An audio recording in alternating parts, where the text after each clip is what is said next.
नमो अर्यन्ताणं नमो सिद्धाणं नमो आयर्याणं नमो वज्झायाणं नमो लोहे संवसाहुणं एषो पंच नमुक्कारो सर्वपापप्रणाशनो मंगलाणं च सर्वेसिं परमं हवै मंगलम्।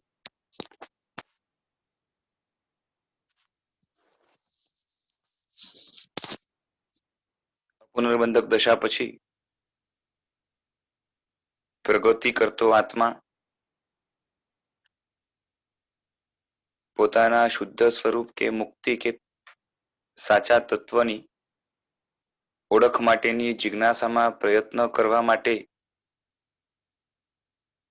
જ્યારે સક્ષમ બને છે, યોગ્યતા એવી એનામાં ખીલે છે,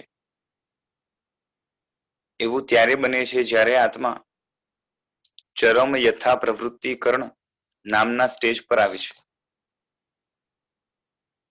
આ સ્ટેજ મુક્તિના જ્ઞાન માટે બહુ પાયાનો સ્ટેજ કહી શકાય, કારણ કે કોઈ પણ વસ્તુ જાણવી છે તો પેલા એની જિજ્ઞાસા હોવી જરૂરી છે। જિજ્ઞાસાથી જ્યારે વસ્તુ જાણવા માટે પ્રયત્ન થાય ત્યારે એ વસ્તુ પર જાણકારી જ્યારે અપાતી હોય ત્યારે વ્યક્તિ એને ગ્રાસ્પ કરવા માટે, એને કેચઅપ કરવા માટે વધારે સક્ષમ રહેશે। જિજ્ઞાસા જ નથી અંદરમાં, કોઈ અંદરમાં તાલાવેલી નથી, તો કેટલું પણ જ્ઞાન અપાતું હશે એને ગ્રહણો કરવા માટે ઢાંકણું બંધ હશે। જેમ કોઈ બાલદી હોય અને એ બાલદી ઉપર કેટલું પણ પાણી નાખવું પણ ઉપર ઢાંકણું મૂકેલું હોય અને એ ઢાંકણ ઉપર પાણી પડશે બાલદીની અંદર નહીં જાય, કારણ કે બુદ્ધિ લોક કરેલી છે, ઉપર ઢાંકણ છે। એ જ રીતે બુદ્ધિ ઉપર પણ જ્યારે આવી રીતે તાળું કે ઢાંકણ લાગેલું હોય અને એમાં કેટલું પણ જ્ઞાન પીરસવામાં આવે કોઈ વ્યક્તિ દ્વારા કે શાસ્ત્ર દ્વારા, એને એનો સાચો બોધ થઈ શકશે નહીં, કારણ કે અંદરમાં એને જાણવાની જિજ્ઞાસા જ નથી। માટે જ્ઞાન પ્રાપ્તિ માટે સૌથી પહેલો પાયો એ જિજ્ઞાસા છે। આ જિજ્ઞાસા આત્મામાં પહેલી વાર આવી છે એવું નથી। ગુણના આદ્વેષ પછી ગુણની જિજ્ઞાસા આવી જ્યારે જે આત્મા જ્યારે દિશા પરિવર્તક જ્ઞાનને પામેલો હતો, ગુણની જિજ્ઞાસા આવ્યા પછી ગુણની ઓળખ થઈ, ગુણ સારો લાગ્યો, ગુણમાં ગુણિયલતા દેખાઈ અને ગુણ પર જ્યારે રાગ થયો ત્યારે આત્મા અપુનર્બંધક દશા સુધી પહોંચ્યો હતો। હમણાં જે જિજ્ઞાસાની વાત ચાલે છે મુક્તિની જિજ્ઞાસાની વાત ચાલે છે। ગુણની જિજ્ઞાસા પેલા કેળવીને આવ્યો છે, પરંતુ મુક્તિની જિજ્ઞાસા વહેલી વાર એનામાં આવે છે। આ ચરમ યથા પ્રવૃત્તિકરણની અંદર, જેને તાત્વિક યથા પ્રવૃત્તિકરણ પણ કહી શકાય, અંતિમ યથા પ્રવૃત્તિકરણ પણ કહી શકાય, જેમાં આત્મા ઉપર લાગેલા કર્મો એક કોટાકોટી સાગરોપમથી ઓછા છે એટલું જ નહીં, પરંતુ એક કોટાકોટી સાગરોપમથી વધારે કર્મ બાંધવાની સ્થિતિ, એ કર્મ બાંધવાની યોગ્યતા એને મૂળથી સાફ કરી નાખે છે। એટલે હમણાં સુધી અપુનર્બંધકમાં જે મુક્તિનો અદ્વેષ હતો એ મુક્તિની જિજ્ઞાસામાં પરિવર્તન પામ્યો છે। આગળ જઈને મુક્તિની શુશ્રૂષા શ્રવણ વગેરે થશે, મુક્તિના સ્વરૂપનું ગ્રહણ થશે, તત્વચિંતન વગેરે થશે અને મુક્તિના સ્વરૂપને સારી રીતે ઓળખવાનું થશે, ત્યારે મુક્તિનું આકર્ષણ થશે। જો આત્મા યોગ્ય હોય તો આ બધું બને, નહીં તો નહીં બને। એટલે યોગ્યતા જેમ જેમ ખીલતી જાય, આત્મા ઉપરથી મોહનો અધિકાર જેમ જેમ ઓછો થતો જાય, આત્મા ઉપર અનાદિકાળથી મોહે જે અડ્ડો જમાવેલો છે એ જો શિથિલ પડતો જાય, નબળો પડતો જાય, ત્યારે આવું બધું બનતું હોય છે। એકલું જ્ઞાન આ કાર્ય નહીં કરી આપે, જ્ઞાનની સાથે મોહ નબળો ન પડે તો જ્ઞાન એ મોહને વધારનારું બનશે। એટલે ખાલી જ્ઞાન વધારવાથી કામ નહીં થાય, પરંતુ એ જ્ઞાનને હથિયાર બનાવીને આત્માએ પુરુષાર્થ કરવા દ્વારા, એટલે કે મોહને હરાવવા માટે જ્ઞાના વર્ણેના ક્ષયોપશમ એટલે કે જ્ઞાનનો ઉપયોગ કરવો જોઈએ।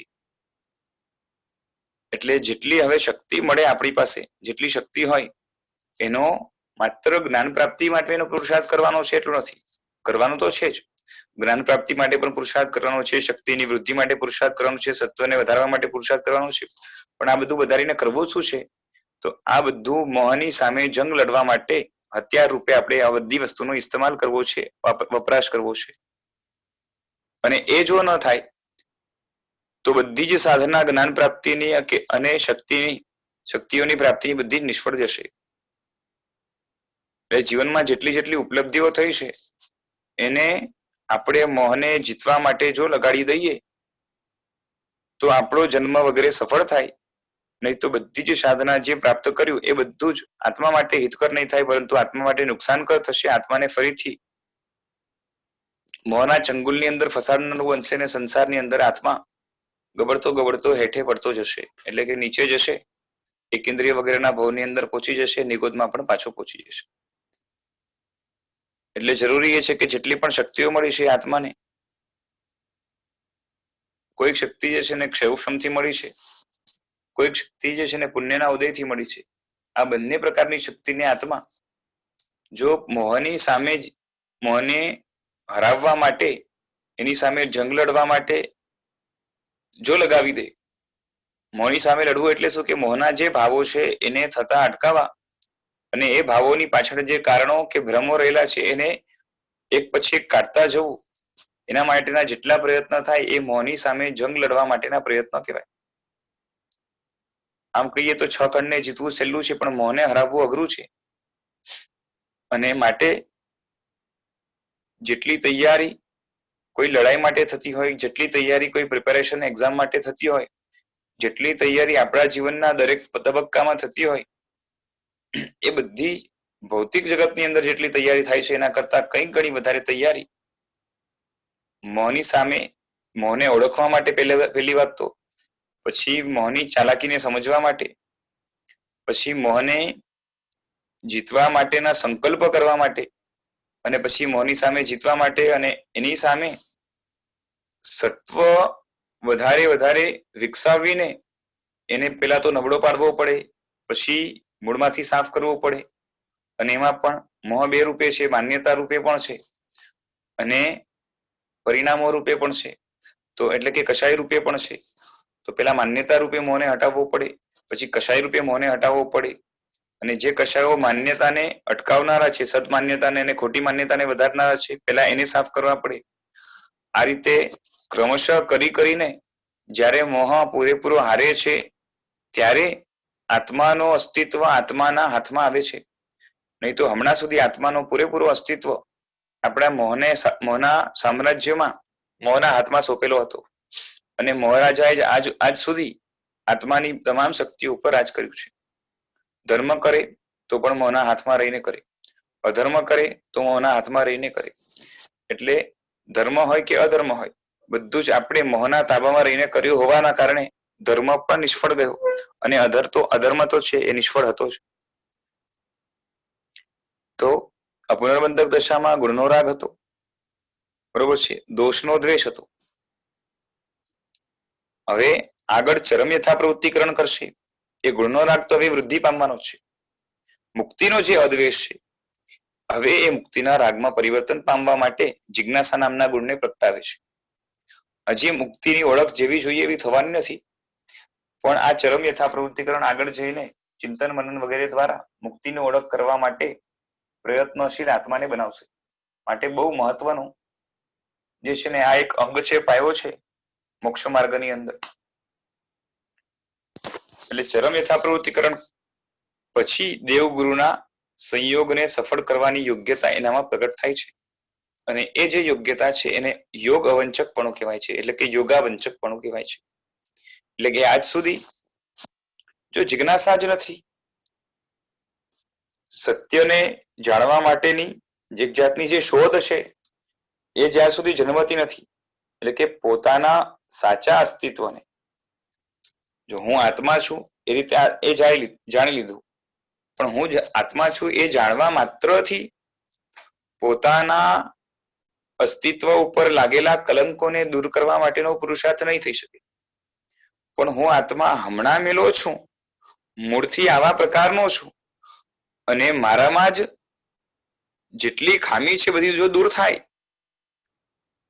તો બધું જ સત્વ, બધું જ ઐશ્વર્ય, બધા જ ગુણો, બધી જ શક્તિ જે મને ઉપયોગી થાય એમ છે, જે મારી શોભારૂપ છે, મારા અસ્તિત્વને ચાર ચાંદ લગાડનારી છે એટલું જ નહીં પણ મારા પૂર્ણ અસ્તિત્વ સ્વરૂપ છે, એ પ્રાપ્ત થયા પછી કોઈ કમી આત્માને મહેસૂસ ન થાય એવું બધું જ મારા આત્મામાં પોતામાં જ પડ્યું છે એવું ખરેખર રિયલાઇઝ ન થાય અને પૂતગલની અંદર મોઢું માંડવાનું એ બંધ ન થાય થોડુંક પણ, ત્યાર સુધી આત્મા બહારની બધી વસ્તુ અસાર લાગી ગયા છતાં પણ ત્યાંથી જે રીતે જોઈએ એ રીતે મન ઉઠાવી નહીં શકે. માટે જિજ્ઞાસા નામનો ગુણ બહુ આવશ્યક બને છે અને એ જિજ્ઞાસા જ્યાર સુધી નથી હોતી, ખરું તત્વ જાણવાની જે છે ને એનામાં તાલાવેલી નથી હોતી, એના પછી એને જેટલા પણ નિમિત્ત મળી જાય એમાંથી એ બોધ પ્રાપ્ત નહીં કરી શકે. કારણ કે જિજ્ઞાસા જ્યાં સુધી નથી ત્યાં સુધી બોધ પ્રાપ્ત કરવા માટેની યોગ્યતા પ્રગટ નથી થતી. અને માટે જ્યારે આત્મા આ રીતે બોધ પ્રાપ્ત કરવા માટેની યોગ્યતા રૂપ જિજ્ઞાસાને ચરમ યથા પ્રવૃત્તિકરણમાં પ્રગટ કરે છે, એના પછી મળેલા યોગને સફળ કરવાની યોગ્યતા એનામાં આવે છે. યોગને એટલે શું? તો કે દેવ ગુરુના સંયોગને. એટલે આજ સુધી આપણે દેવગુરુનો ભેટો અનેક વાર થયો છે. દેવગુરુને આપણે આવકાર્યા હશે, એમના પ્રત્યે ઔચિત્યનું પાલન કર્યું હશે, એમના પ્રત્યે ભક્તિ આદિનો બાહ્ય વ્યવહાર કર્યો હશે, લોક વ્યવહારથી કે કુલાચારથી કે થોડીક જે છે ને એ શું કહેવાય કે થોડાક આકર્ષણથી, કારણ કે ગુણની ઓળખ તો થઈ ગઈ છે. પરંતુ એ મારા માટે કઈ રીતે ઉપયોગી છે અને એને આદર્શ બનાવીને મારે કઈ રીતે જીવવું એ હવે આવે છે. કે ખરેખર જીવન હોય તો આવું જ હોવું જોઈએ. ગુરુનું જીવન છે એવા પ્રકારનું જીવન જોઈએ અને એના કરતા પણ ઉન્નત જીવન, જેને આપણે કહી શકાય કે પૂર્ણ જીવન, એટલે કે આત્માનું પોતાનું પૂર્ણ અસ્તિત્વ બીજાના તાબે એટલે કે પરના તાબે એટલે કે મોહના તાબે કે પૂતગલના તાબે ન હોય એવા પ્રકારનું સ્વતંત્ર જીવન જો જીવવું હોય તો એના માટે આદર્શ રૂપ પરમાત્માનું જીવન છે. અને એ પ્રાપ્ત કરવા માટે ટેમ્પરરી જે જીવન છે એ ગુરુનું જીવન છે સાધના રૂપે. અને માટે આ બંને જીવનની અંદર કઈ રીતે સુખ ઉદ્ભવ પામે છે, ધીરે ધીરે સુખ સ્થિર થાય છે, આગળ જઈને સુખના મોજા ઉછળે છે અને આત્મા સંપૂર્ણ સુખમય અને દુઃખથી સંપૂર્ણ રહિત કઈ રીતે બને છે, આ બધાનું આદર્શ એને દેવગુરુમાંથી દેખાશે. આવી યોગ્યતા અંશથી પણ દેખાશે, પૂરી ભરે ના દેખાય, પણ આવું દેખાય ત્યારે આકર્ષણ થાય અને એના પછી આપેલો બોધ જે છે ને એ સફળ થશે. માટે યોગને સફળ એટલે કે દેવગુરુનો જે સંયોગ આજ સુધી થયો હતો એ જે રીતે સફળ ખરેખર થવો જોઈએ એ હવે સફળ થશે. એટલે માટે હવે આત્મામાં યોગ અવંચક પણ આવશે. બરાબર છે? એટલે કે વંચક એટલે વંચિત રહેવું કે નિષ્ફળ થવું, અવંચક એટલે નિષ્ફળ ન થવું. અને એનો મતલબ શું થયો કે આજ સુધી જે યોગ હતો એ નિષ્ફળ જેવો થયો હતો અને હવે બોધ પ્રાપ્તિ માટે આ યોગ સફળ થશે અને એમાંથી આદર્શ લઈને પોતાના જીવનને નિર્મળ બનાવવા માટેના પુરુષાર્થ એ આગળ થઈ શકશે. બરાબર છે? એટલે કે યોગ અવંચક પણ હવે આવે છે.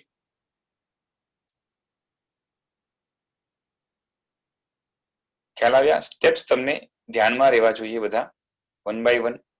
કે સૌથી પહેલા આત્મા અનાદિ સંસારમાં રખડતો જ્યારે છેલ્લા રાઉન્ડની અંદર પ્રવેશ કરે છે સંસારમાં, એની પેલા મુક્તિ એના પછી જ જે છે ને શું થાય છે કે મુક્તિની એશ્યોરન્સ મળે છે કે હવે આ આત્મા એક પૂતગાલ પરાવર્તનની અંદર મોક્ષમાં અવશ્ય જશે. એ ચરમાવર્ત છે. એના પછી જ્યારે અધ્યાત્મની બેસિક પાયાની થોડીક પણ લાયકાત જ્યાં પ્રગટ થઈ જાય છે એ અપુનર્બંધક દશા છે. અને એના પછી જ્યારે આત્માની અંદર ગુણ ને વૃદ્ધિ કરાવી આપનાર, તાત્વિક ગુણનો સાચો બોધ કરાવી આપનાર એક આભા તરીકે આત્માની અંદર મુક્તિની જિજ્ઞાસા પ્રગટ થાય છે, એને ચરમ યથા પ્રવૃત્તિકરણ કહેવાય છે. અને એના પછી આ યોગ અવંચકપણું આવી શકે છે. બરાબર છે.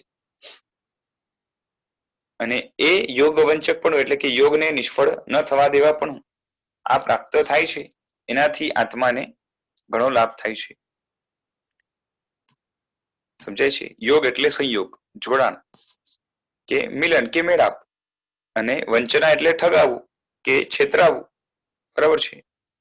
અને અવંચના એટલે નહીં ઠગાવવું. એટલે યોગ વંચક એટલે શું કે દેવ ગુરુ ધર્મ વગેરે જે મળે એટલે કે દેવ ગુરુ અને ધર્મના સ્થાન ધર્મના સાધન વગેરે જે પણ છે એ બધું એનો સંયોગમાં હવે ઠગાશે આત્મા નહીં. હમણાં સુધી એ ઠગાતો હતો એટલે એને સફળ નહોતો કરી શકતો, હવે એને સફળ કરશે. બરાબર છે. જો અનાદિથી આજ સુધી યોગ આપણે અનંતવાર થયો એનું કારણ છે કે યોગ થવામાં તો પુણ્ય કારણ છે. દેવ મળે, ગુરુ મળે અને ધર્મ સાધન, ધર્મ સામગ્રીઓ, ધર્મ સ્થાનકો વગેરેનો સંયોગ થાય એના માટે પુણ્ય જોઈએ. પણ એને સફળ કરવું હોય તો એના માટે અંદરથી એક યોગ્યતા જોશે. એટલે કે યોગ મળે છે પુણ્યથી, પણ સફળ થાય છે યોગ્યતાથી.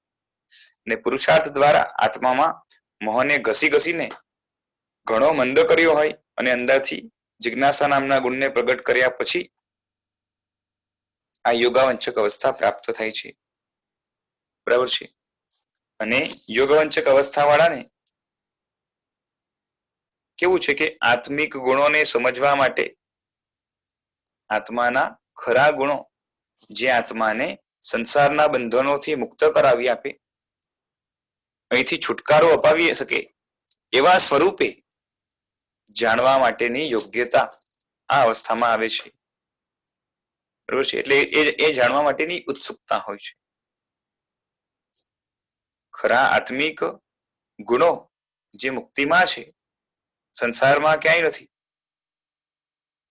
અને એવા ગુણોની અંદર કઈ રીતે શું કહેવાય કે આત્માનું સુખ સમાયેલું છે, પ્યોર સુખ સમાયેલું છે, નોન કન્ટેમિનેટેડ સુખ સમાયેલું છે, જેની અંદર કોઈ પ્રકારનું જે છે ને વ્યાબાધા કે અટકાવ નથી, એવા પ્રકારનું સુખ, એવા પ્રકારની અવસ્થા આત્માની જે છે એની અંદર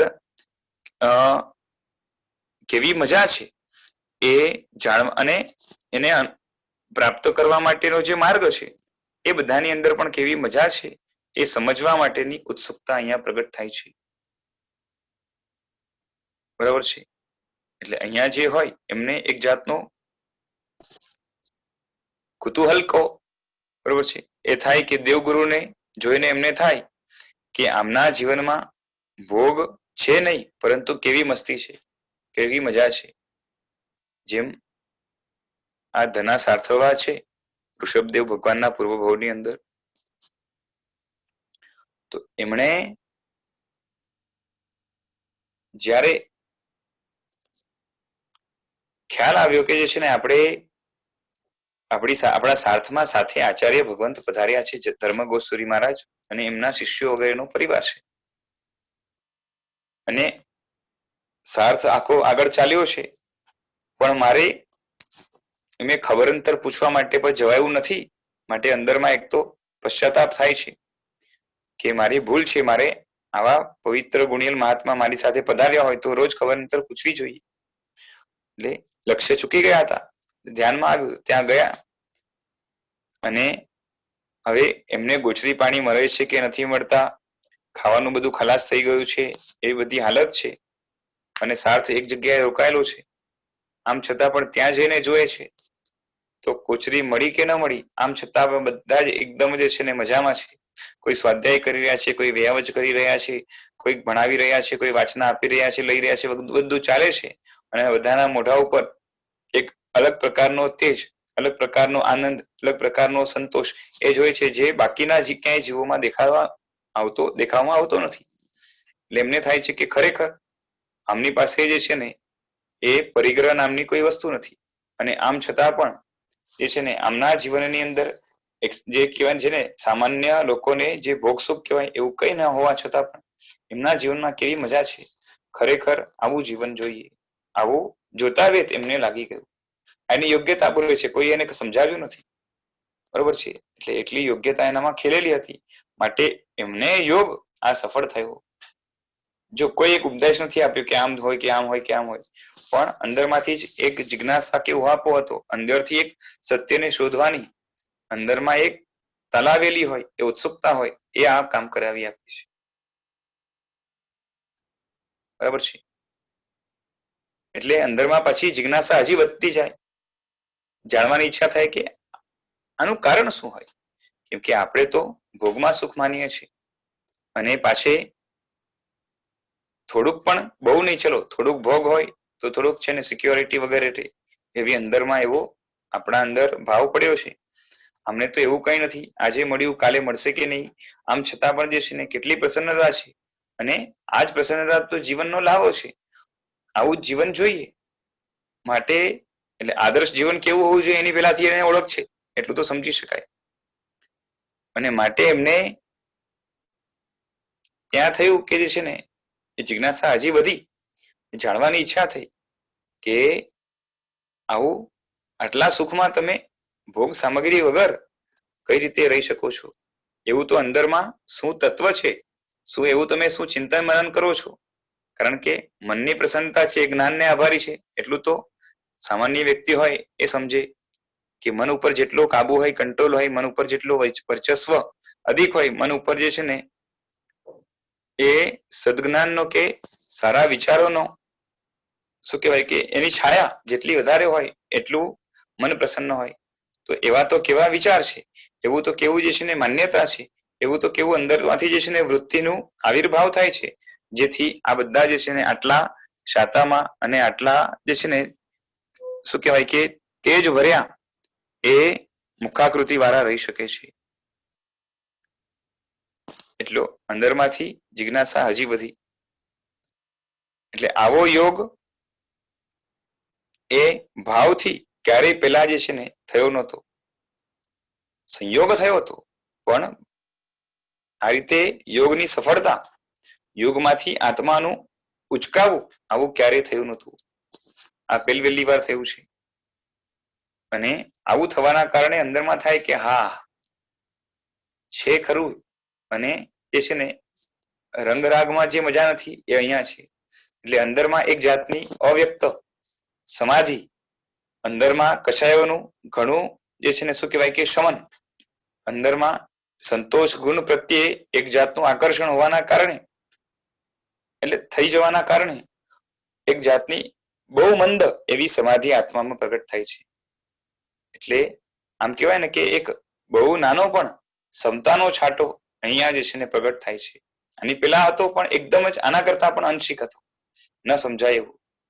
અને અહીંયા થોડોક આવ્યો, એ પણ જે છે ને પોતાને કદાચ સમજાય કે ન સમજાય, પણ જ્ઞાની ભગવંતો ગીતાર્થો જે છે ને આ અવસ્થાની અંદર અવ્યક્ત સમાધિ કહે છે.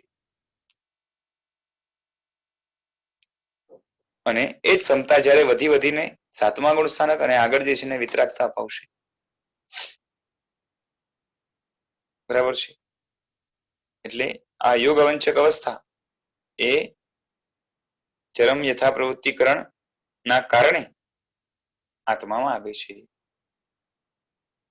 આમાં દ્રષ્ટાંત તરીકે સંપ્રતિ મહારાજાના પૂર્વભવની વાત આવે છે કે સંપ્રતિ મહારાજાને ઓળખો છો ને, જેમણે કરોડોની સંખ્યામાં જીન મંદિરો, જીન મૂર્તિઓ ભરાવી હતી, અને શાસનની અત્યંત પ્રભાવના આર્ય સુહસ્તીસુરી મહારાજ એમના માર્ગદર્શનથી, એમના સદુપદેશથી કરી હતી. એમની વાત પણ હમણાં સ્થવિરાવલીની અંદર કલ્પસૂત્રના જે છે ને પાઠની અંદર આવેલું પ્રદૂષણ હમણાં જ ગયું છે. એટલે જેણે વાંચ્યું કે સાંભળ્યું હશે એમને ખ્યાલ હશે. ચંદ્રગુપ્ત મૌર્ય એમના દીકરા બિંદુસાર રાજા અને બિંદુસારના દીકરા અશોક, સમ્રાટ અશોક, બધાને ખબર છે. બરોબર છે. આ બધા જ જૈનો હતા. અને એનો દીકરો જે થયો એ કૃણાલ થયો, અને કૃણાલનો દીકરો જે છે ને સંપ્રતિ થયો, અને એ સંપ્રતિ અશોકની જે છે ને ગાદી ઉપર આવ્યો હતો, સમ્રાટ અશોકની.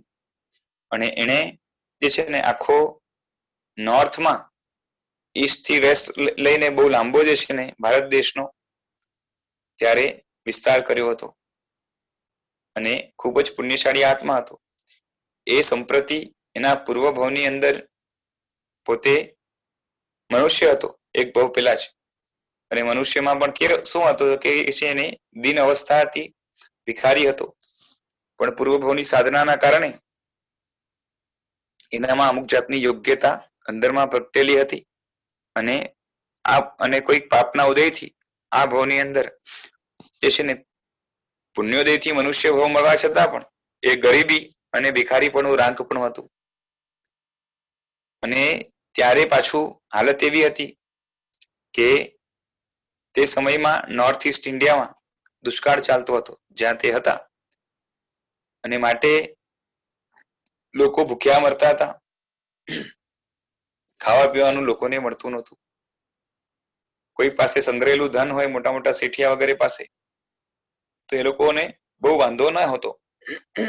પણ જેની પાસે ધન સમાપ્ત થઈ ગયું હતું અને સજ્જનો તો પાછા બીજાને મદદ કરે એટલે દાન વગેરે પણ ઘણું કરતા હતા. તો બીજાની મદદ કરતા કરતા પણ પોતાનું ધન સમાપ્ત થઈ જાય તો પણ અંદરમાં અફસોસ પાછી એમને ન રહે. અને એકદમ ધન સમાપ્ત થઈ જાય એમ લાગે કે હવે આપણાથી નહીં જીવાય તો પોતે જે છે ને અનશન વગેરેનો સ્વીકાર પણ કરતા હતા. અને ત્યારે સંકલ્પ શક્તિ વગેરે મજબૂત હોવાના કારણે આ બધું થતું હતું. કોઈ સદગતિમાં જતા હતા અને કોઈ મરીને રેવાઈને જે છે ને આવું સહન ન કરી શકવાના કારણે એ દુર્ગતિમાં પણ જાય એવું બને. અને જે છે ને ઘણા લોકો આ રીતે મરતા હતા. હવે આ જે સંપ્રતિનો જીવ પૂર્વના ભવની અંદર ભિખારી હતો એ કેવો હતો કે ઘણા દિવસનો ભૂખ્યો હતો અને જ્યાં માંગવા જાય ત્યાં લોકો એને હડસેલી મૂકે, કાઢી મૂકે. કેમ કે હવે ધનાઢ્ય લોકો પાસે પણ એટલું બધું ધન નહોતું કે હવે થાય શું કે એકને આપે તો બીજા ઘણા આવે અને ઘણું બધું જે છે ને તકલીફ જેવું થાય એટલે ઘણા લોકો એને કાઢી મૂકતા. અને ત્યારે મહાત્માઓ હતા તો એમને જે છે ને શેઠિયાઓ વગેરે બોલાવીને વરાવતા હતા, સારામાં સારી મિષ્ટાન વગેરે આપતા હતા. એમાં હવે અમને થયું કે જે છે ને કોઈ તો આપતું નથી પણ આ મુનિ લોકો હોય છે એ દયાળુ હોય છે અને સાધુ છે માટે માંગશું તો કદાચ આપે. એટલે સાધુની પાછળ ગયા જે સાધુ ગોચરી લઈને જતા હતા. તો એમને કીધું કે ઘણા દિવસનો ભૂખ્યો છું અને ભોજન ની જરૂર છે, એના વગર મરી જશું એમ કરીને કીધું. ત્યારે સાધુ કે છે કે આ ગોચરી ઉપર અધિકાર અમારો નથી પરંતુ અમારા ગુરુ મહારાજ નો છે. એટલે કે સાધુએ પણ એક ઝાટકે ડિસિઝન ના લીધું પરંતુ પોતાના ગુરુ મહારાજ ઉપર મૂકી દીધું. અને વાત પણ સાચી હતી કારણ કે ગોચરી આપવી કે ના આપવી એ અધિકાર ગુરુનો હોય છે કે તું અમારા ગુરુ પાસે આવો અને પછી ત્યાં માંગીને જો ગુરુ જે કે એ રીતે કરશું પછી. એટલે કે સારું વાંધો નહીં કે જઈએ. તો ગુરુ પાસે આવ્યો અને કે છે કે ખાવા માટે આમાંથી કંઈક આપો. હવે ગુરુ આર્ય સુવસ્તી મહારાજ 10 પૂર્વના જ્ઞાતા છે, પૂર્વધર છે અને 10 પૂર્વધર ને પણ જે છે ને શાસ્ત્રમાં શ્રુત કેવલી કયા છે. એટલે કે શુદ્ધ કેવલી છે, શાસ્ત્રના પારગામી છે અને એવા આર્ય સુવસ્તી સુરી મહારાજ એમણે પોતાના અવધિજ્ઞાનના બળથી જાણ્યું કે આ ભવિષ્યની અંદર શાસનનો મહાન પ્રભાવક બનશે. માટે યોગ્ય જીવ જાણીને એમણે એને કીધું કે જે છે ને આ ખાવાનો અધિકાર સાધુનો છે. તું સાધુ થાય તો ખાવા મળે. આમ તો ખાવા માટે દીક્ષા ના અપાય પરંતુ આ જ્ઞાની છે માટે જાણે છે કે આનાથી ફાયદો થઈ શકે, ફાયદો થશે જ ચોક્કસ. માટે આ રીતે દીક્ષા આપી. ત્યાં કોઈ પણ શિષ્ય આટલા બધા શિષ્ય કોઈ પૂછ્યું નહીં કે ભિખારીને જે છે ને ખાવા માટે દીક્ષા આપો છો. એ પણ અને યોગ્યતા શાસ્ત્રમાં કીધું કે યોગ્યતા જોઈને વૈરાગ્ય વગેરે ગુણો હોય, આવા લક્ષણો હોય તો દીક્ષા આપી. તો આ શું કરો છો એવું કોઈ માથું મારતા નથી. અને એમને કીધું, એમને દીક્ષા આપી તરત. અમને પણ થયું કે જે છે ને મરવા કરતા તો જે છે દીક્ષા લઈને આ રીતે ભિક્ષાવૃત્તિથી જીવવું સારું એમ સમજીને એને પણ દીક્ષા લઈ લીધી કે જોવાઈ જશે. માટે હવે દીક્ષા લીધી અને એમણે શિષ્યોને ઇન્સ્ટ્રક્શન આપી દીધા કે આમને જે જોઈએ એ આપી દેજો ખાવા માટે, બરોબર છે. અને બરોબર જે છે ને આમની કોઈ જે છે ને કોઈ કમી નહીં રાખતા, પૂરેપૂરી સેવા વગેરે કરજો. કેમ કે સાધુ છે અને નવદીક્ષિત છે. હમણે પણ સાધુઓ પણ જે છે બધા વફાદાર છે. એટલે આચાર્ય મહારાજને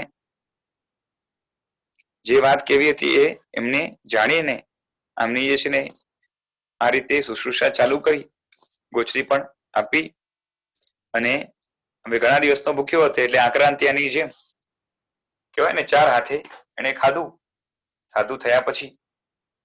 અને ખાઈ લીધું એટલે હવે શું થાય કે હવે ઘણા દિવસનું ખાધું ના હોય ને એક સાથે ઘણું ખાય તો એ અપચો થાય, ગેસ વગેરે થાય, ઘણા બધા જે છે ને પ્રોબ્લેમ્સ ઉભા થાય પેટની અંદર, કારણ કે ઇઝીલી બધું એક્સેપ્ટ ન થાય.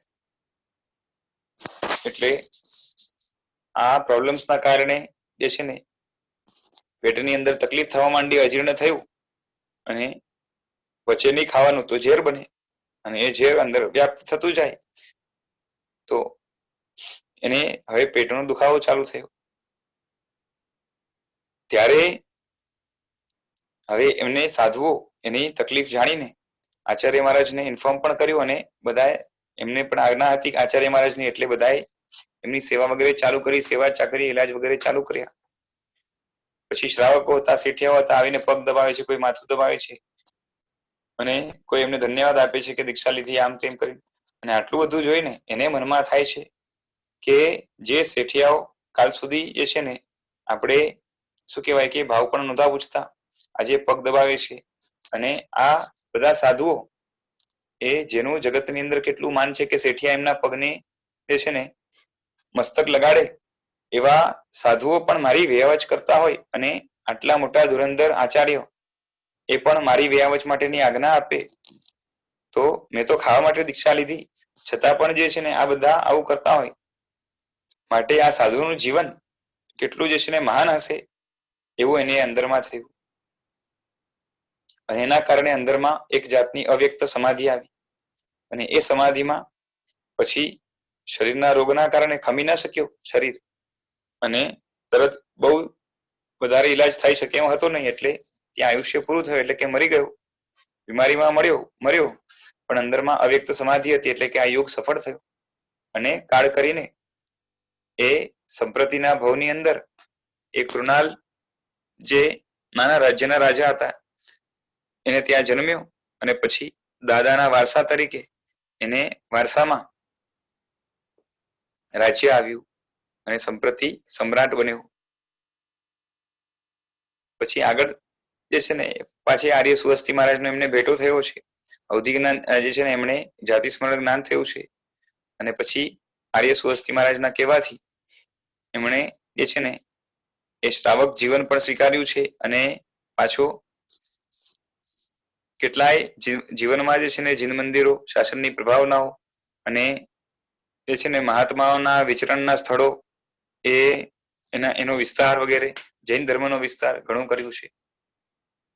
પણ મુખ્ય જે છે ને યોગ એમને સફળ થયો કારણ કે યોગ્યતા એનામાં ખીલેલી હતી. તો આ રીતે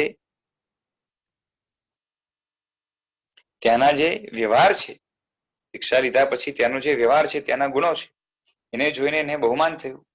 બરોબર છે. અને એ બહુમાન એટલા હદે વધ્યું કે એમને ત્યારે અવ્યક્ત જે છે ને સમાધિ આવી અને નેક્સ્ટ ભાવમાં ઘણો આગળ વધ્યો. કેમ કે પછી તો દ્રષ્ટિઓને પસાર કરી, ગ્રંથિ ભેદ કરી અને કદાચ પેલા ગ્રંથિ ભેદ થઈ ગયો હોય તો આગળ વધીને જે છે ને સમ્યક દર્શન પ્રાપ્ત કરી અને દેશ વિત્તિનો સ્વીકાર કર્યો છે. માટે ખાવા માટે દીક્ષા લીધી છતાં પણ લીધા પછી વૈરાગ્ય, જિજ્ઞાસા, અવ્યક્ત સમાધિ આ બધું જે છે ને એને મેળવી લીધું. કારણ કે પેલા કોઈ વૈરાગ્ય વગેરે હતો નહીં એટલે ફટાફટ પ્રગતિ થઈ છે. અને યોગાવંચક એ યોગનું એ છે ને જે વ્યક્તિ યોગાવંચક અવસ્થાને પ્રાપ્ત કરી, જે વ્યક્તિ એ યોગનું એટલે કે દેવનું, ગુરુનું, ધર્મનું આજ સુધી જે રીતે ઇવેલ્યુએશન નહોતું થયું એવી રીતે ઇવેલ્યુએશન કરી શકશે. બરાબર છે. આજે ઘણા લોકો સમ્રાટ અશોકને પણ જે છે ને એ બૌદ્ધ માને છે, બુદ્ધિઝમના અનુયાયી માને છે, પરંતુ અશોક સમ્રાટ કે અશોક રાજા એ પોતે હતા જે છે ને જૈન હતા.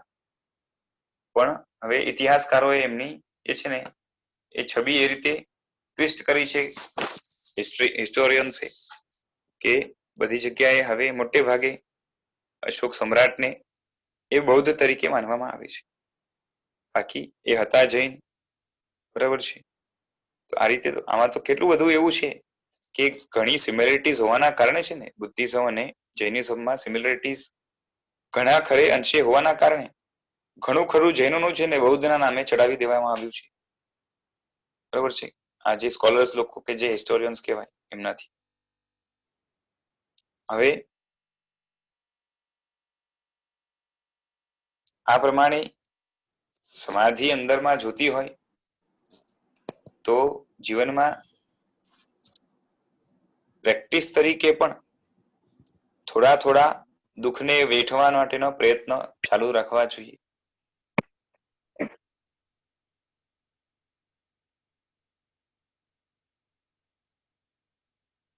જીવનમાં થોડું થોડું દુઃખ વેઠવાની જો આદત પાડતા રહીએ તો આગળ જઈને દુઃખમાં ઘણી સમાધિ રહી શકે. અને દુઃખમાં જે વ્યક્તિ સમાધિ રાખી શકે, સમાધિ રહેશે, મનની વિવળતા દૂર થશે તો અંત સમયે પણ વિચારકતા જાગૃત રહેશે, કાં તો દુઃખના સમયમાં પણ વિચારકતા જાગૃત રહેશે. અને વિચારકતા જાગૃત રહે તો વિવેક આવવાની સંભાવના વધી જાય, અને વિવેક આવે તો સદગતિ નક્કી થાય.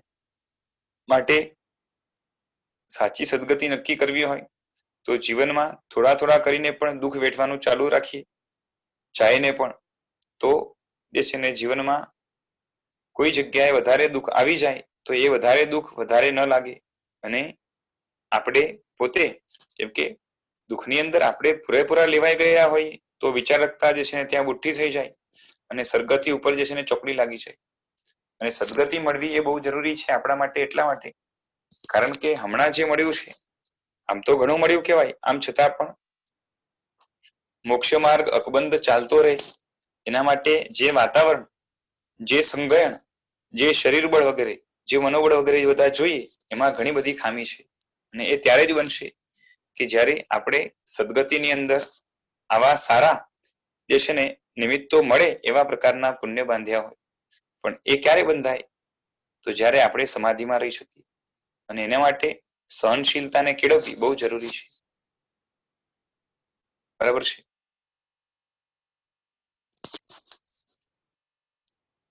હવે અહીંયા જે જિજ્ઞાસા ગુણ હતો ને,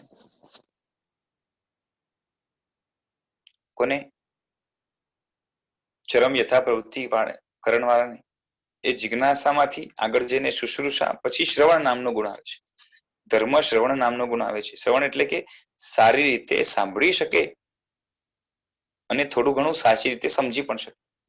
કેમ કે જો જિજ્ઞાસા છે એટલે બધું સમજાઈ જશે એવું જરૂરી નથી. જિજ્ઞાસા પછી થોડું થોડું સમજવાનો પ્રયત્ન કરે, એમ એમ કરીને બુદ્ધિ ખીલતી રહે, એના ઉપર ચિંતન મનન ચાલે, બરાબર છે. પછી બુદ્ધિ જ્યારે શાર્પ થાય ત્યારે થોડુંક થોડુંક પણ વ્યવસ્થિત સમજમાં આવે. બધું સ્પષ્ટ સમજમાં આવે એવું નથી કહેતો, પણ થોડુંક થોડુંક પણ સ્પષ્ટ સમજમાં આવે એવી યોગ્યતા આવે ત્યારે શ્રવણ નામનો ગુણ આવ્યો કહેવાય. એટલે ધર્મ શ્રવણ એ આગળ જઈને ફળ રૂપે ધર્મની પ્રાપ્તિ કરાવી, એટલે કે આગળ જઈને સંકેતની, દેશવૃત્તિની, સર્વવૃત્તિની બધાની પ્રાપ્તિ કરાવશે, બરાબર છે. અને આગળના લેવલની જે સમાધિ છે, પૂર્ણ સમાધિ, એ ફળનું પણ ફળ છે. એટલે કે સંકેત, દેશવૃત્તિ અને સર્વવૃત્તિનું ફળ શું છે? કે સમાધિ કે સમતા. અને અહીંયા બેસિક સમતા રૂપે, બેસિક એક કણિયા રૂપે, એકદમ જ પાયાના જે છે ને સમતાના ભાવ રૂપે કે મધ્યસ્થ ભાવ રૂપે એ અવ્યક્ત સમાધિ આવે છે.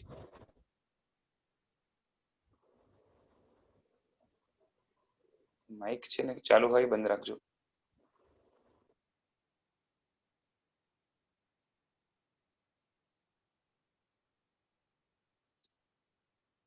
બરાબર છે.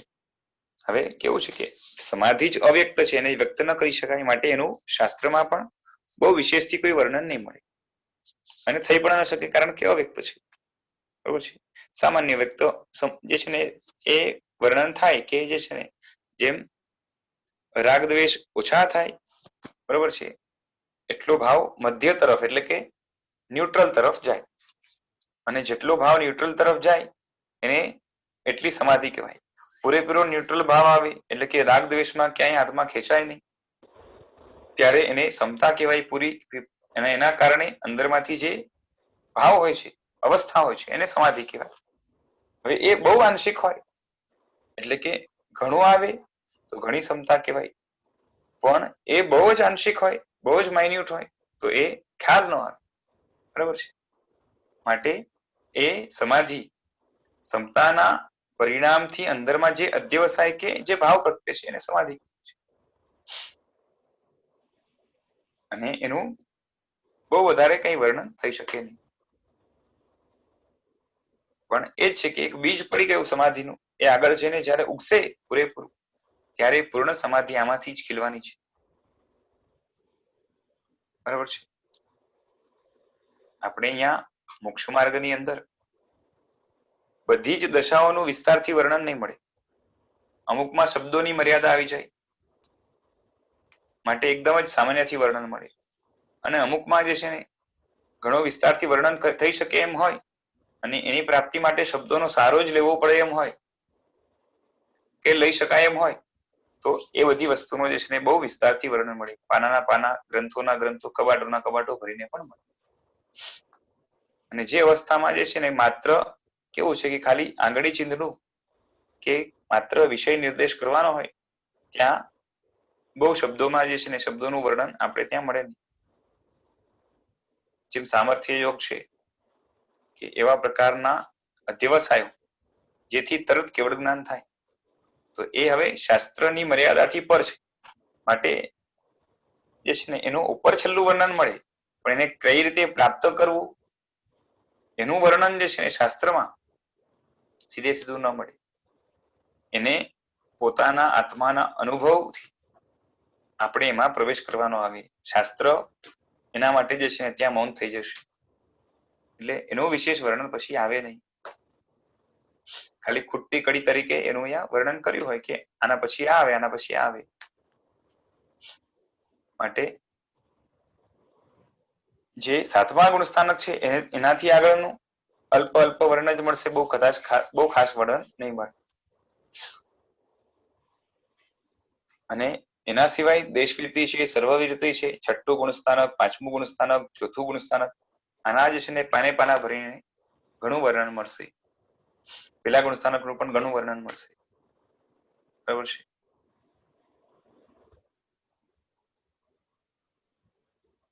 હવે આગળ કહે છે કે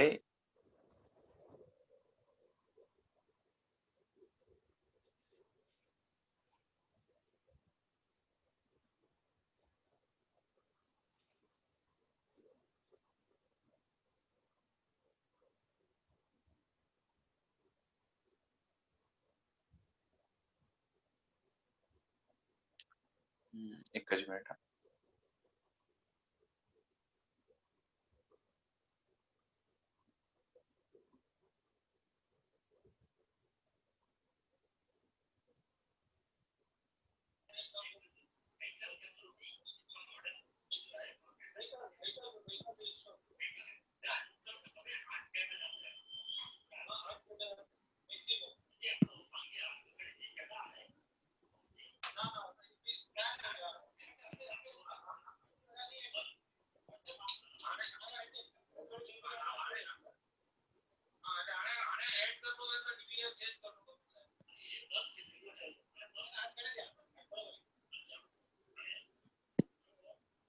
માઇક જેનું ચાલુ હોય બંધ રાખજો.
હવે જે મહાત્માઓ છે એ આંતરિક ગુણ સંપત્તિથી, મહાત્મા પાસે બહારની કોઈ સંપત્તિ નથી, નથી કોઈ પરિગ્રહ, નથી કોઈ પૈસો, જર જવારાત, કે નથી કોઈ મોજ શોખની એવી કોઈ સામગ્રી. બની શકે એટલું ખાવા પીવામાં પણ સાદાઈમાં પતે એટલું પતાવે. એટલે બહારની કોઈ જાળવ જરાઈ નથી, બની શકે એટલું જે છે ને શોર્ટમાં પતાવે. પણ અંદરની ગુણ સંપત્તિથી એટલા બધા સમૃદ્ધ છે કે એની તોલે દુનિયામાં બીજા કોઈ જીવો આવી ન શકે એવું આ યોગ અવંચક આત્મા સમજી શકે છે. માટે એ હવે યોગ અવંચક અવસ્થા જ કેટલી મહાન છે એ આપણે સમજવું જોઈએ કે આપણે જગતની અંદર સમૃદ્ધ વ્યક્તિ તરીકે ખરેખર સમૃદ્ધ, કારણ કે આ બધી વસ્તુ જે આપણે જેને જે છે ને જેને શું કહેવાય કે સુખનું સાધન સમજીએ છે એ બધું ખરેખર સુખનું સાધન નથી. અને સુખનું સાધન ખરું કોઈ હોય તો એ આત્માના જ્ઞાન દર્શન ચારિત્ર નિર્મળ એવા જ્ઞાન દર્શન ચારિત્ર એ ગુણો જ છે એવું સ્પષ્ટ રૂપે ખ્યાલ આવે. અને એનાથી જ આ બધા જ મહાત્માઓ સમૃદ્ધ હોવાના કારણે ખરી અમીરી અહીંયા છે, ખાલી વિચારવા માટે નહીં, ખાલી જાણકારી રૂપે નહીં, ખાલી એ છે ને શબ્દોના ખેલ રૂપે નહીં, પરંતુ હકીકત છે એ રીતે માન્યતા રૂપે જો ગોઠવાયું હોય અને એ દ્રષ્ટિથી આપણે મહાત્માને જોઈ શકીએ તો યોગવંચકપણું આવ્યું કહી શકાય.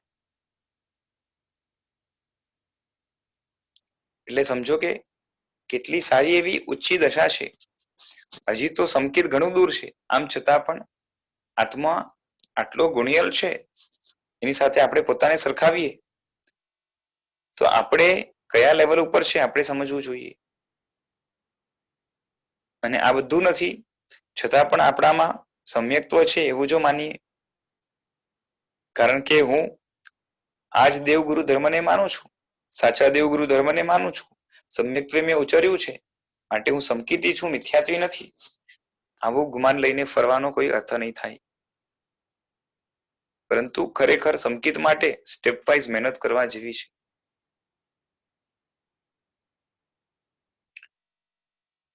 ઉપદેશક માટે પરમાત્માએ કહ્યું કે આદેયતા ન હોય એને નહીં બોલવું. શું કીધું કે જેનો આદેય નામકર્મનો ઉદય એટલો મંદ છે કે બોલે ને લોકો માનવા તૈયાર નથી તો નહીં બોલવું.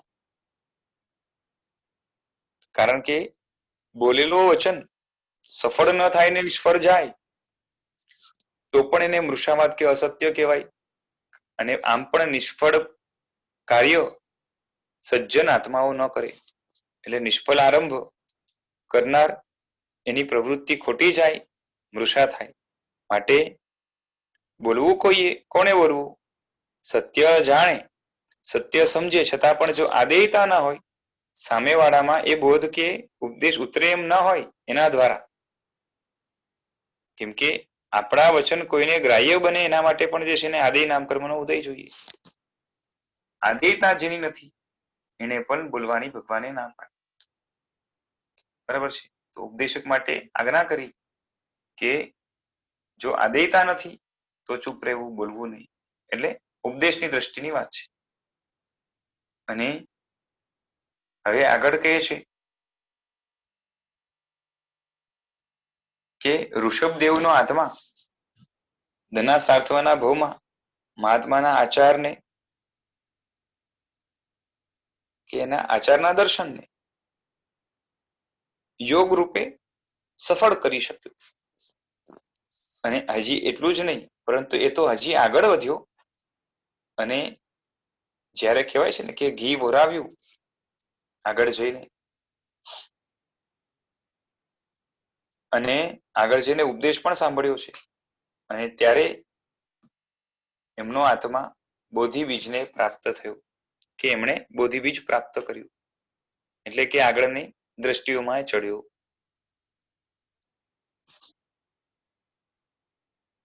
એટલે કે યોગાવંચક અવસ્થા એ આગળ હવે પેલા જેટલો સ્લો ચાલતો હતો ધીરે ધીરે હવે એની સ્પીડ ધીરે ધીરે વધશે. કેમ કે જેમ જેમ પ્રગતિ થાય ને એટલે આત્માની પોતાની શક્તિઓ ખીલતી જાય અને શક્તિઓ જેમ ખીલતી જાય ને પછી જે ગ્રોથ છે ને એ કેવું કહેવાય કે લિનિયર ગ્રોથ નહીં હોય, એક્સપોનેન્શિયલ ગ્રોથ હશે. ઓકે, સો ગ્રોથ ઇઝ એટલે ડાયરેક્ટલી પ્રોપોર્શનલ છે એવું નથી. એની પ્રોપોર્શનાલિટી જે છે ને એ સ્ક્વેર કે ક્યુબ ના ફોર્મમાં છે એટલે એનો ગ્રોથ એક્સપોનેન્શિયલી થશે. આ જે છે ને મોક્ષ માર્ગના, કેમ કે નહીં તો શું થાય ખબર છે, અનાદિકાળથી જેટલા દોષો ભેગા કર્યા છે એને કાઢવામાં અનંત સમય નીકળી અને અનંત કાળ નીકળી જાય, પણ એવું થતું નથી. જેટલા દોષો ભેગા કર્યા છે એ બહુ ટૂંકા સમયની અંદર એક પૂતગલ પરાવર્તની અંદર હાઈએસ્ટ નીકળી જાય છે. અને એનું કારણ શું છે કે બસ અહીંયા આત્માની શક્તિઓ જેમ જેમ ખીલતી જાય ને એટલે 1+1 2 ના થાય પછી, બરોબર છે. એના ગુણાકારો જે છે ને ધડાધડ વધે એટલે પ્લસ ના હોય, મલ્ટિપ્લિકેશન ચાલે પછી, એટલે કે ગુણાકાર થાય, માત્ર એડિશન ન થાય. એકની સાથે એક ગુણ ભળે તો એડિશન થાય એવું નથી, મલ્ટિપ્લિકેશન થાય. સ્ટાર્ટિંગમાં સ્લો ગ્રોથ હોય, 1+1 પણ 2 થાય ને 1 × 1 પણ 2 થાય, 1 × 1 1 રહે. પણ પછી જયારે 2 થયા, 2 ને 2 જે છે ને 4, 2 × 2 પણ 4, એ પણ ગ્રોથ સ્લો કહેવાય. પછી મલ્ટિપ્લિકેશન થાય તો 4 ને 4 ભલે 8 હોય પણ 4 × 4 જે છે ને એ 16 થશે. એટલે સ્ટાર્ટિંગમાં તો પછડાટ ખવાનો પણ ચાન્સીસ છે અને પછી એટલે સ્ટાર્ટિંગમાં એડિશન જેવું થાય પણ આગળ જઈને જે છે ને મલ્ટિપ્લિકેશનમાં ચાલે. અને એ રીતે આત્માના ગુણો જેમ જેમ કલેક્ટ થતા જાય, અંદર જ પડ્યા છે પણ ઓપન રીતે કલેક્ટ થાય, એટલે કે ખુલતા અને એડ થતા જાય, ખુલતા અને એડ થતા જાય, તેમ તેમ પ્રગતિ જે છે ને એની એક્સપોનેન્શિયલ થાય.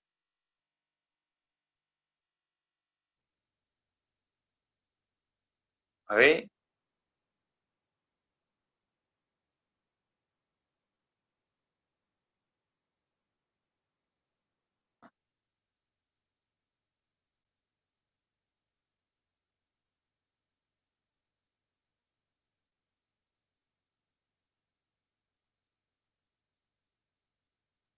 ગુણિયલને જોઈને, કોઈ ગુણિયલ આત્મા હોય એને જોઈને સમૃદ્ધ, શક્તિમાન, સબળ, વિકસિત, આનંદમાં છે એવું થવું જોઈએ.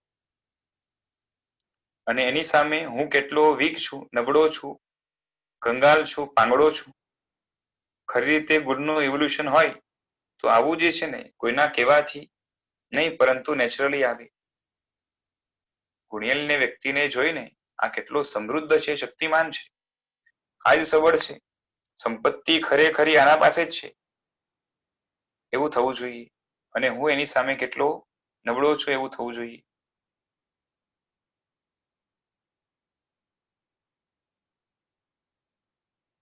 હા બોલો. પ્રણામ ગુરુજી. આપણે કીધું જે આદે કર્મ હોવું હોય તો જેને જે પણ કહેવું હોય એ આપણે કહી શકાય.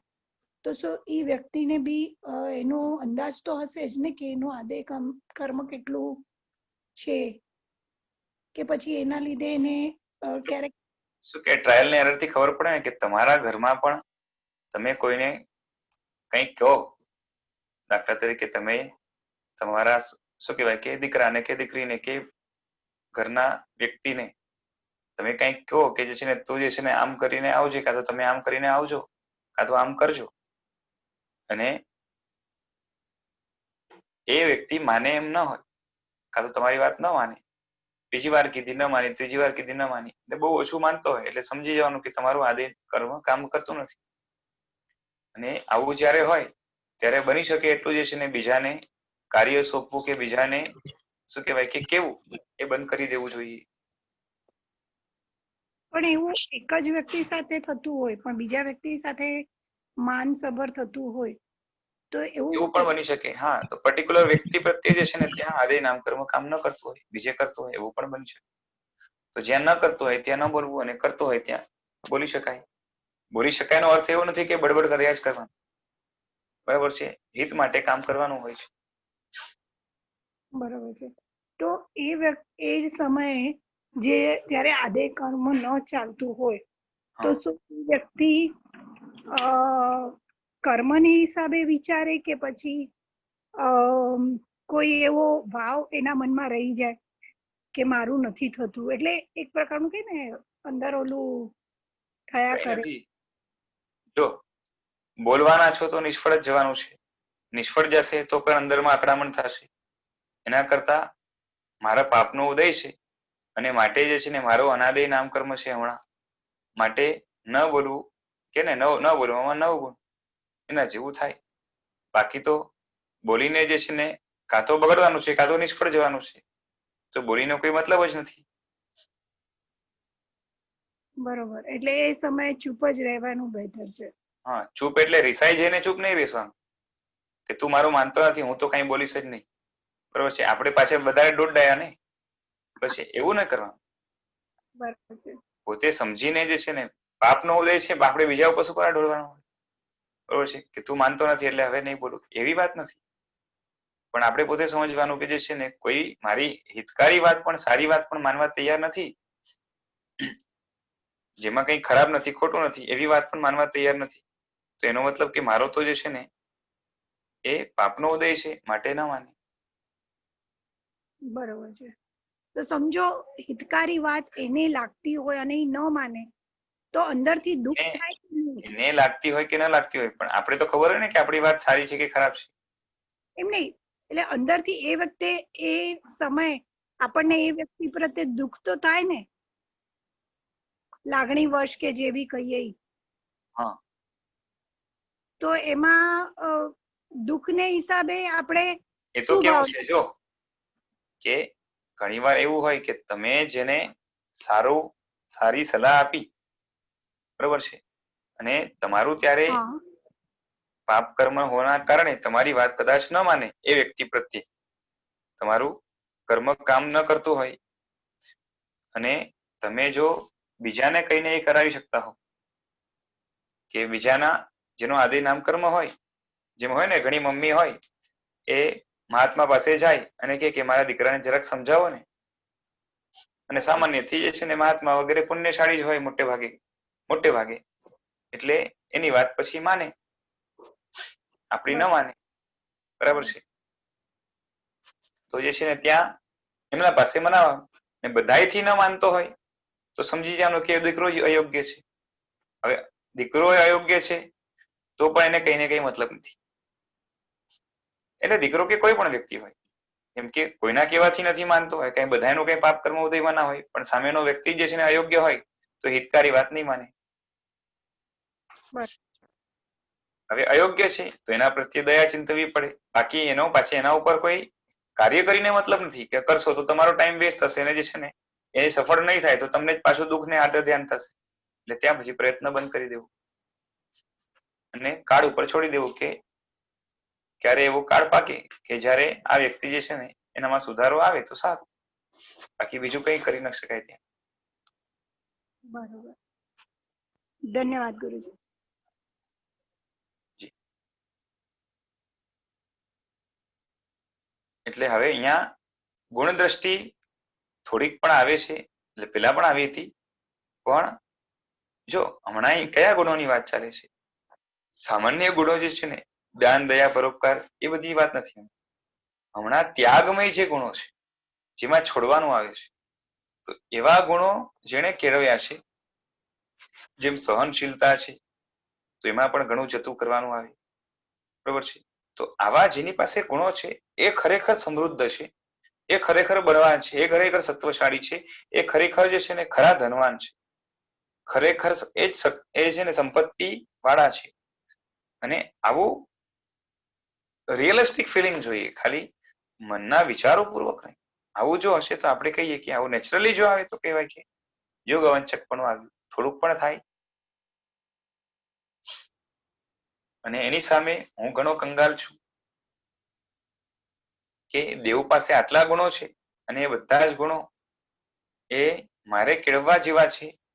ત્યાગ, સંયમ, તપ, બ્રહ્મચર્ય, પછી શું કહેવાય કે ઇન્દ્રિયનો નિગ્રહ, પછી શરીરનો મમત્વનો ત્યાગ, આ બધું જ જે છે ને, અને બની શકે એટલું જે છે ને એ દાન કરતા પણ ત્યાગનું મહત્વ વધારે હોય. એટલે કે દાન કરતા પણ એની વેલ્યુ વધારે લાગે. કેમ કે દાન એટલે વસ્તુનું દાન, કેમ કે વસ્તુનું દાન તો વધારે શ્રાવક કરે, અને જ્યારે જે છે ને ત્યાગ વધારે જે છે ને સાધુમાં છે. એટલે દાન કરતા પણ આ રીતે ત્યાગ ઊંચો જેને લાગે, આવું બધું જે છે ને આવા બધા ભાવો જેનામાં છે. પછી ઘણું જે છે ને પોતાનું જતું કરવા થઈ જાય બીજાના હિત માટે થઈને, અને એમાં પણ જે છે ને આત્મગુણોને પોતાના પણ કે માટે જે છે ને એ શું કહેવાય કે લોહી પાણી એક કરવા માટે તૈયાર. તો આવું જેટલું પણ છે, આવા ગુણોના કારણે આ બધી વ્યક્તિઓ જે છે ને કેટલા મંદ કશાય છે, કેટલા જે છે ને અંદરના ગુણરત્નોના કારણે સમૃદ્ધ છે. આપણે રત્નત્રયી કહીએ છીએ ને, બરોબર છે. જ્ઞાન, દર્શન, ચારિત્રને આપણે રત્ન કહીએ છીએ કે માનીએ છીએ, અને આખા જગતના બધા રત્નો ભેગા થાય તો પણ એની તોલે ન આવે, બરોબર છે. એની સામે આ બધા તો ધૂળ માટી બરાબર છે, એવું જ્યારે લાગે. અને ખરી સંપત્તિ આ છે, ને આ સંપત્તિ વાળા આ મહાત્માઓ છે, એવું ઓળથી પણ પાછું કેવું કે નેચરલી કોઈના કહેવાથી કે પેલું બહુ બળજબરીથી ચિંતન મનન કરીને નહીં, પરંતુ આ રીતે નેચરલી થાય કે કેવું સરસ છે, અને એના કારણે અંદરમાં અવ્યક્ત સમાધિ આવે. તો આપણે માનવું કે આપણે યોગાવંચક અવસ્થામાં છીએ, કાં તો એનાથી આગળ નીકળી શક્યા છીએ, બરાબર છે. કેમ કે ગુણ છે ને એ આત્માની શક્તિ છે, અને ગુણ વધે એટલે શક્તિ વધે, શક્તિ જેટલી વધારે એટલી વ્યક્તિ સમૃદ્ધ ગણાય, બરાબર છે. ક્રોધ માટે શક્તિ ના જોઈએ, શક્તિ ક્ષમા માટે જોઈએ, બરોબર છે. માન માટે શક્તિ ના જોઈએ, પરંતુ જે છે ને શું કહેવાય કે નિષ્પૃહતા માટે શક્તિ જોશે, કાં તો જે છે ને કે નમ્રતા માટે શક્તિ જોશે. એટલે ક્ષમા, નમ્રતા, પછી નિષ્પૃહતા, સંતોષ, આ માટે જે છે ને એ શક્તિ જોશે. અને એ કેવી પણ પરિસ્થિતિમાં જે વ્યક્તિઓ ટકાવી શકે છે એ જ ખરેખર શક્તિશાળી છે. એની સામે હું માયકાંગલો છું, કંગાળ છું, વીક છું, નબળો છું, બહુ જ જે છે ને એ મંદ સત્વ વાળો છું, અને મારે ખરેખર જીવનમાં જોઈએ તો આ જ જોઈએ, આના જેવું જ થવા યોગ્ય છે, આવું લાગે તો યોગ આપણા જે છે ને આપણો યોગ સફળ થયો કહેવાય. એટલે ખાલી ગુરુ પાસે જઈને ગુરુને વંદન કરી દીધા એનાથી કામ ન પતી જાય.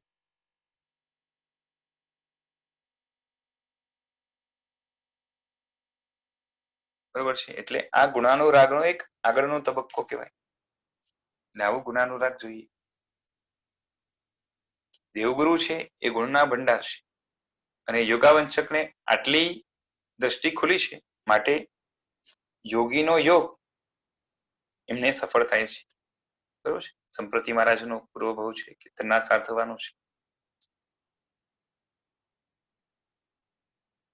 કેમ કે કેવું છે, જો આપણા જીવનમાં દોષ છે, જેટલા વધારે દોષ છે, બરોબર છે, એટલો હું વધારે નબળો છું એમ માનવું પડે. કેમ કે નબળાને દોષ સેવવાનું આવે. દોષ સેવવાનું કોને આવે? નબળાને દોષ સેવવાનું આવે. સબળો હોય એને દોષ સેવવાની જરૂરત ન પડે.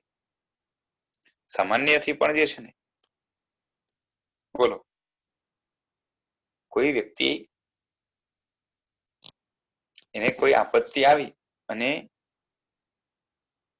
હવે જો સાચું બોલે તો ઘણું સહન કરવું પડે એવું છે, માટે એ ખોટું બોલે તો સાચાના વિપાકને સહન કરવાની શક્તિ નથી, માટે એને ખોટું બોલ્યું. એટલે દોષ સેવવા માટે અંદરમાં નબળાઈ જોશે. નબળાઈ હોય તો દોષનું સેવન આવે. સબળો હોય તો દોષ ના સેવે. બિંદાસ જે છે ને એ કહી દે કે આમ આમ છે, બરાબર છે. એટલે જેટલા દોષો જીવનમાં વધારે એટલો અંદરથી આપણામાં એટલી આપણામાં નબળાઈ છે, એટલો આપણો આત્મા કંગાલ છે કે વીક છે કે ફીબલ છે કે કમજોર છે એવું માનવું પડે. અને જેનામાં જેટલા ગુણો વધારે છે એ એટલો વધારે સબળો છે, બરાબર છે. આત્મબળ, મનોબળ આ બધું નબળું હોય તો જ નિમિત્ત અને વિભાવને પરવશ થઈ જાય, બરાબર છે. નિમિત્ત આવે એમાં તણાઈ જાય અને જે વિભાવ છે એટલે કે કષાય છે એને જે છે ને આધીન થઈ જાય. ક્રોધ આવે તો એમાં તણાઈ જાય, માન આવે તો એમાં તણાઈ જાય. અને દોષ સેવવાથી વધુ ને વધુ એ હજી ગરીબ, હજી નબળો, હજી અસમૃદ્ધ બનતો જાય. આવું આપણું રિયલાઇઝેશન જોઈએ, બરાબર છે. આટલું ઇક્વેશન બેસવું જોઈએ કે આપણે જેટલા દોષ સેવીએ છીએ એની પાછળ આપણી નબળાઈ છે. અને આત્મા જેટલો નબળો એટલું એને દોષ વધારે સેવવું પડે. સબળો હશે તો દોષ નહીં સેવવા પડે. એટલે વધારે દોષવાળો જે દેશવીરતી દર છે એને ગૃહસ્થપણાના કેટલા દોષોનું સેવન કરવાનું આવશે. પરંતુ સબળો હશે એ સંસાર છોડીને નીકળી જશે. ઓછા જે છે ને વસ્ત્ર, પાત્ર, આહાર આદિમાં જે છે ને પોતાના જીવનનો નિર્વાહ કરશે. અને હાજી આગળ જઈને એની પણ જરૂરત ન પડે એવા પ્રકારની અવસ્થા આવશે તો કઈ ના મળે તો વાંધો નહીં. જે છે ને શરીર ચિરાઈ જાય કે શરીરને કંઈ પણ થાય તો પણ જે છે ને એમાં અડગ રહી શકે તો એ વધારે હજી ગુણિયલ કહેવાય. એટલે જેટલી નિર્ભરતા વધારે, જેટલી ડિપેન્ડન્સી વધારે, જેટલું દોષનું સેવન વધારે એટલું આત્મા અંદરથી નબળો કહેવાય. અને જેટલી નબળાઈ હોય એટલો આત્મા ગરીબ કહેવાય. જેમ પૈસે ટકે નબળાને આપણે ગરીબ કહીએ અને પૈસે ટકે સબળો હોય એને અમીર કહીએ. આ દુનિયાની ભાષા છે. પણ ખરેખર વ્યક્તિ તરીકે આત્મા ખરા અર્થમાં જે છે ને નબળો ક્યારે કહેવાય કે જેટલું દોષનું સેવન વધારે એટલો આત્મા નબળો, અને જેટલું ગુણનો ઉઘાડ વધારે, ગુણની જે છે ને શું કહેવાય કે જ્વલંતતા વધારે એટલું આત્મા સબળો કહેવાય. એટલે પરાધીનતા જેટલી વધારે છે ત્યાં દોષનું સેવન છે સમજી લેવાનું. અને સ્વાવલંબન છે, પોતાને અવલંબીને જીવે છે, પર ઉપર ઓછો નિર્ભર છે એટલો વધારે જે છે ને ગુણિયલ હોય અને એટલો વધારે એ સબળો કે પાવરફુલ હોય, બરાબર છે ને. બોલો આપણે શું લાગે જેને ત્યાગ કર્યો એ બિચારો અને જેની પાસે ઘણા ગાડી બંગલા છે એ શું કહેવાય કે સેલ્યુટ મારવા જેવું. આવો જ કંઈક ભ્રમ લઈને ફરીએ છે ને આપણે, બરાબર છે. બોલો મોટો માણસ આવે એને જોઈને આપણે અંજાઈ જઈએ કે દીક્ષા લીધેલા મુનિ હોય એને જોઈને આપણે અંજાઈ જઈએ?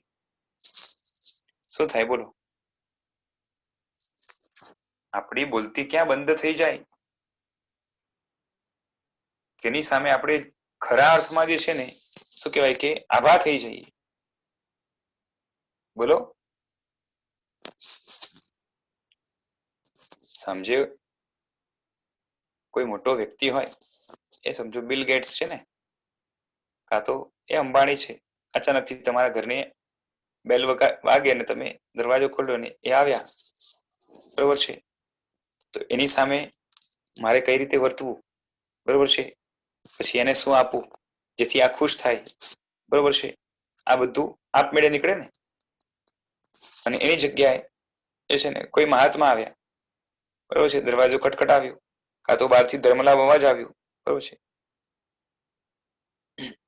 અને મહાત્મા પધાર્યા તો હવે મારે કઈ રીતે વર્તવું? આટલી મોટી પર્સનાલિટી મારી સામે, બરોબર છે, અને હું તો ધન્ય ભાગી છું. શું થાય બોલો?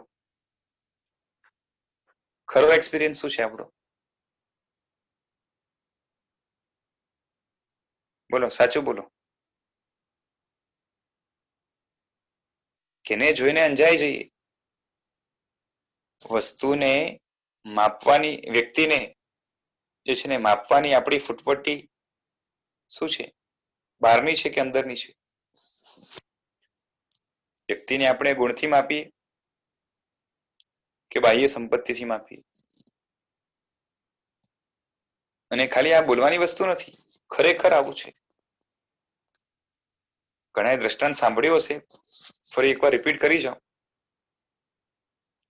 એમાં કેટલું સાચું એ કેટલું ખોટું મને ખબર નથી, મેં સાંભળેલું છે એક બે વાર ક્યાંકથી, પણ આમાંથી એક બોધ લેવા જેવો છે કે સાચું હશે કે જે હોય, પણ સિકંદરની વાત આવે છે કે જગતને જીતતો જીતતો જ્યારે એનો ઇન્ડિયામાં પડાવ થયો અને ત્યારે જે છે ને કોઈ મહાત્માએ એમને તેડાવ્યા કે એમને બોલાવજો કરીને. એ નહીં ગયા તો એ એને મળવા આવ્યો, બરાબર છે. અને પછી મહાત્માએ કીધું કે ભાઈ મારી જે છે ને પીઠમાં ખંજવાળ આવે છે, તું જરાક ખંજવાળી દે. તો એને ખંજવાળી દીધું. હવે આમ જોવા જઈએ તો ત્યારે જગતનો મોટો રાજા એ સિકંદર, અને આ એની સામે કેવા કહેવાય કે ફકીર બાબા એક જાતના, જેની પાસે કોઈ જે છે ને એક રૂપિયો પણ સાથે નથી.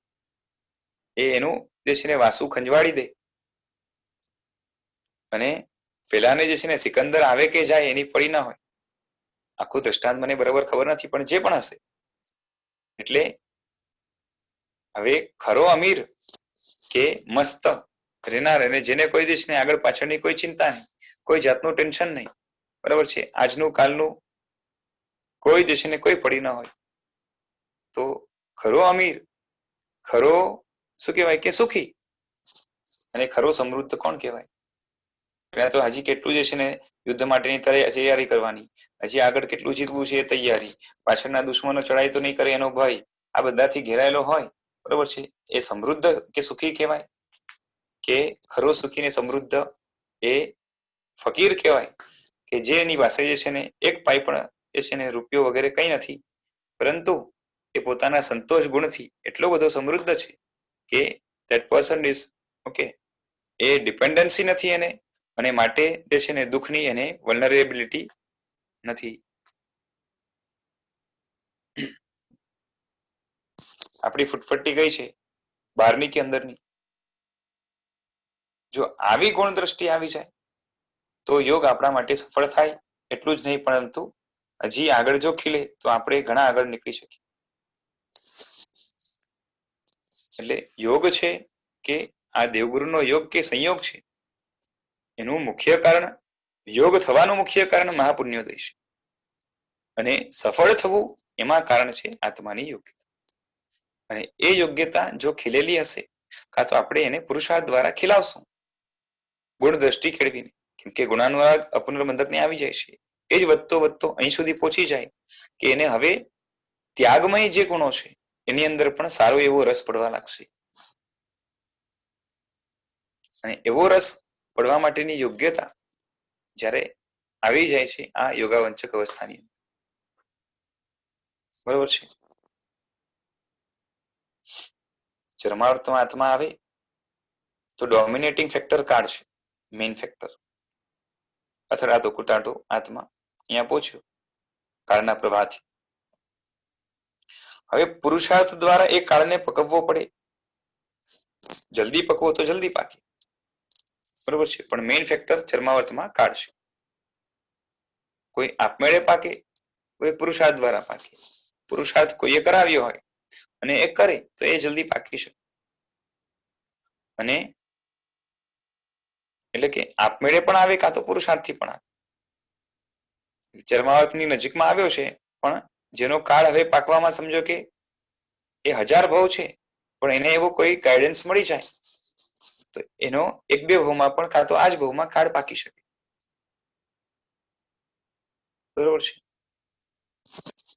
જેમ કેરી હોય તો એનો સામાન્ય કાળ જે હોય કે સમજો કે 10 દીમાં પાકવાની હતી, પણ દવા નાખો એટલે એડિશનલ ફેક્ટર એમાં એડ થયું તો એ 2 દિવસમાં પણ પાકી શકે, બરાબર છે. એ જ રીતે નિમિત્તો આપીને કાળને વહેલું પાકી શકાય, પગાવી શકાય છે. તો એ રીતે આત્માનો કાળ પણ જે છે ને આ રીતે પુરુષાર્થ દ્વારા વહેલો પકાવી શકાય છે. કેમ કે શું હોય છે કે જગતની અંદર જે 5 કારણો છે, હરેક કારણની પાછળ પણ જે છે ને 5 કારણો કામ કરતા હોય છે. તો એ જ રીતે કાળ નામનું કારણ છે, પણ કાળને પણ જે છે ને એ આગળ લાવવા માટે જે છે ને 5 કારણો કામ કરતા હોય. કાળને આગળ લાવવા માટે પણ કાળ કામ કરતું હોય, પુરુષાર્થ કામ કરતો હોઈ શકે, નિયતિ કામ કરતી હોય, બરોબર છે, કર્મ કામ કરતો હોય, અને કયું રહી ગયું, સ્વભાવ કામ કરતો હોય. તો આ બધું જે છે ને ત્યાં હોય. તો કાળને પકાવવા માટે મુખ્ય 2 ફેક્ટર એ છે ને એક કાળ અને પુરુષાર્થ છે. અને હજી આગળ ચર્માવર્તમાં આવ્યા પછી તો પુરુષાર્થ સર્વે સર્વા જેવું છે. એટલે કે પુરુષાર્થ જેટલો ફાસ્ટ એટલો એ આગળ પ્રગતિ કરી શકે. અને ચરમ યથા પ્રવૃત્તિકરણ માટે ત્યાં જ્યારે આત્માને આવવાનું હોય છે ત્યાં જે છે ને તથા ભવ્યત્વનો આત્માને પરિપાક કરવાનો હોય છે. અને તથા ભવ્યત્વના પરિપાક માટે આપ બધાએ સાંભળ્યું હશે કદાચ કે 4 ચરણનો સ્વીકાર વગેરેની જે વાત આવે, બરોબર છે. પછી સુકૃતની અનુમોદના, દુષ્કૃતની ગ્રહા, નિંદા જે પણ છે એ બધું કરવાનું આવે. એના દ્વારા મહેનત કરીને તથા ભવ્યત્વને એટલે કે પોતાના સ્વભાવને જે છે ને મુક્તિ તરફ લઈ જવા માટેની મહેનત કરાય તો યથા પ્રવૃત્તિકરણ એ સારી રીતે આવી શકે, જલ્દીથી આવી શકે. આ રીતે પુરુષાર્થ દ્વારા આત્માના તથા ભવ્યત્વનો એટલે કે સ્વભાવ એટલે જે ભવ્ય સ્વભાવ છે એને ભવ્યત્વ તરફ એટલે કે એના કાર્ય તરફ લઈ જવા માટે જે છે ને એ આ બધી ભાવનાઓ મદદરૂપ બને છે. અને એમાં વ્યવસ્થિત ચિંતન મનન થાય તો આગળ વધીને યોગાવંચક પછી યોગની દ્રષ્ટિઓ વગેરે પ્રાપ્ત કરાવીને ગ્રંથિ ભેદ દ્વારા આત્માને સમ્યક દર્શન પ્રાપ્ત કરાવી શકાય છે. હવે અપુનર્બંધકને જે ગુરુનું આકર્ષણ છે ને એ સામાન્યથી છે, વિશિષ્ટ આકર્ષણ મંદ છે. કારણ કે સ્ટાર્ટિંગ થયું છે ને તે આકર્ષણ, બરોબર છે. અને એ આકર્ષણ પણ જે છે ને વૈરાગ્યના કારણે છે. કારણ કે જ્યાં ગુણ હશે, વૈરાગ્યના કારણે સંસારમાં બધું ખરાબ દેખાય છે તો ગુણમાં કંઈક સારું દેખાવાનું ચાલુ થાય છે. પરંતુ જે યોગાવંચક વાળો આત્મા છે એને જે ગુણનું આકર્ષણ છે, બરાબર છે, એ કેવું છે કે વ્યવસ્થિત સારું એવું ઇવોલ્યુશન કરી શકે છે ગુણનું. અને એના કારણે એ ઘણો સ્પષ્ટ એવો ગુણાનુરાગ એને છે. એટલે કે ગુણના ઇવેલ્યુએશન સાથે પેલાને ગુણનું સામાન્ય આકર્ષણ છે, એની પાસે કોઈ ઇવેલ્યુએશન નથી. તમે એને પૂછો કેમ ગમે છે તો ગમે છે, સારું છે. અને આની પાસે આન્સર હોય કે હા જો સંતોષ હોય તો જીવનમાં કેટલી રાહત હોય. એટલે એ વ્યવસ્થિત છે ને એ ઓળખી શકે છે ગુણો ઘણા હદ સુધી. અને આ એક બહુ મહાન સિદ્ધિ છે. આપણા જીવનમાં આવી જાય તો આપણા જીવનને પણ જે છે ને 4 ચાંદ લાગી જાય અને જીવન ઘણું ધન્ય બની જાય, બરાબર છે. બોલો આપણી હાલત શું? પૈસા વાળો તગડો લાગે કે ગુણી તગડો લાગે?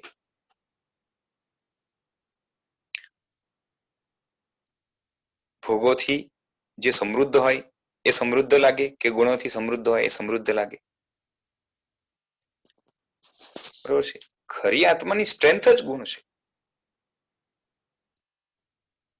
એટલે સત્વ વિના એક પણ ગુણ પ્રકટ થતો નથી. અને સત્વહીનતા જેટલી વધારે એટલો આત્મા દોષથી ખદપતતો હોય,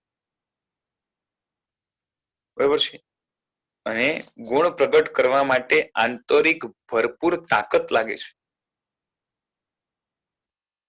ગુણમય વ્યક્તિ એ જ મોંથી ભરેલા સંસારની અંદર પોતાના સુખમય અસ્તિત્વને ટકાવવા માટે સમર્થ બને છે. અને આવા જ વ્યક્તિઓ મહાન છે.